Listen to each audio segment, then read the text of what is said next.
Our next guest agrees that increasing exports is important, but so far has said Obamonomics have failed to turn the economy around and that more stimulus will lead to more problems. We're joined now by Allan Meltzer, professor of political economy at Carnegie Mellon University Tepper School of Business. So, Professor, would you raise the grade of the president following yesterday's speech on exports?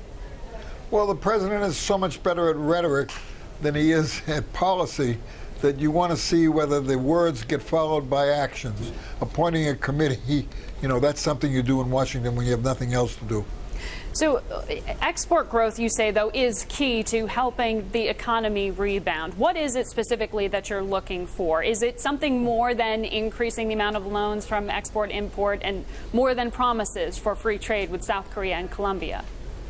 Yes, I think we need a genuine program to deal with two problems at the same time, both important problems. One is that we have pretty high unemployment.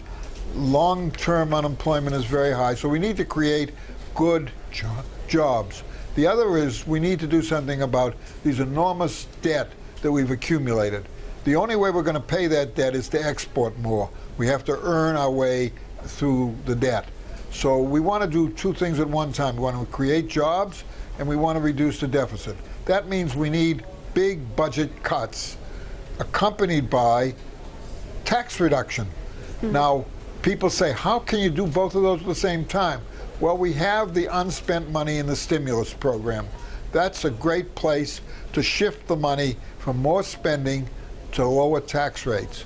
That would do a lot for the economy. The two best fiscal programs we've ever had in this country in the post-war years were the Reagan tax cuts and the Kennedy-Johnson tax cuts. Well, I'm sure a lot of the executives on the Export Council would be supportive of the tax cut argument. But getting back to jobs, as you led with there, and I'm glad you brought that up, there's a real debate right now about extending jobless benefits to those who are sitting unemployed.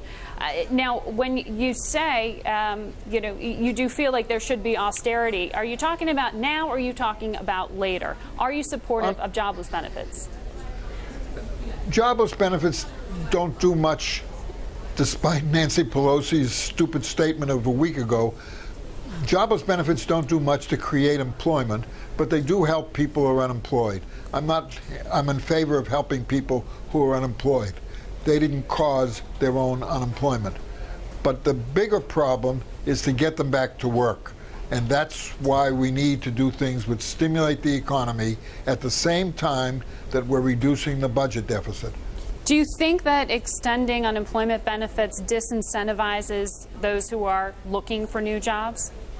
Sure. You do? But yes, I do. Why? Of course, if you pay people not to work, you get more people that don't work. And all you have to do is look at what happens to the long-term unemployment rates in Europe, where the jobless benefits are. But what if they're looking, not finding, that it's not a choice? That's why we want to help them. Yes, that's why we want to help them. I mean, we have a humanitarian reason. It has some negatives attached to it because it does discourage some people from looking for jobs. But we don't want to see the humanitarian aspect, at least I don't, want to see the humanitarian aspect eliminated. There are a lot of other things that are much more important to reduce than the things that the jobless benefit. First, we need a stimulus program and a deficit reduction program that is clear, concise, and committed. We need to know, to reduce the uncertainty that's hanging over us about future tax rates, we need, and this administration has done everything it could to increase uncertainty.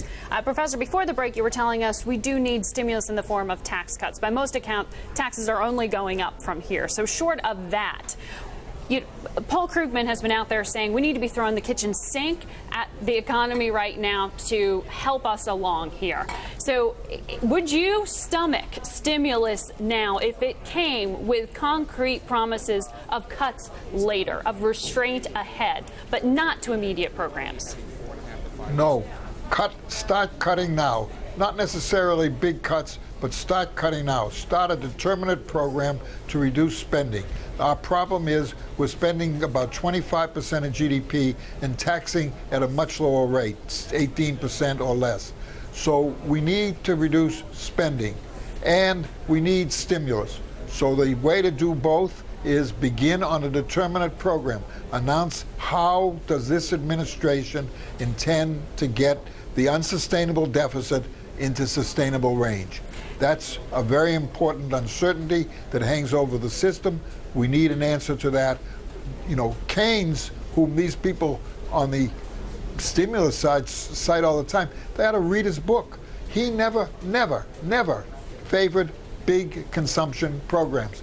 He never favored permanent debts. But he did want the government to make up when there were spending deficits on the side of corporations or consumers. So, I mean, wouldn't you, like Krugman would say, if you put the dollar in a hand of a person who's so beaten down that they're living paycheck to paycheck, that person will go out and spend, and that will create economic activity. Why is that wrong?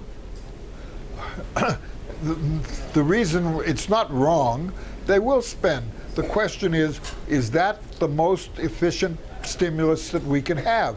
Now, we've had Arthur Okun, the chairman of the Council of Economic Advisors in the Johnson administration, a member of the Council of Economic Advisors in the Kennedy administration, one of the principal architects of the Kennedy-Johnson tax cuts, wrote a book. He looked at what they did in the Kennedy-Johnson era, and he said the most effective part of their program was business tax cuts, stimulated investment. Yeah. That's what Keynes wanted. He wanted to stimulate investment. He never favored consumption spending. And the programs that we've had are foolish. I mean, if you move if you pay a big part of the deficit to state and local governments, then you're just moving the deficit from one place to another. So you create some temporary teachers' jobs. That's not the solution to our problem. Now, a year later, we're faced with exactly the same problem we had then. The teachers are going to lose their jobs. That's not a stimulus. Temporary actions of that kind do not do much. What we need are permanent changes.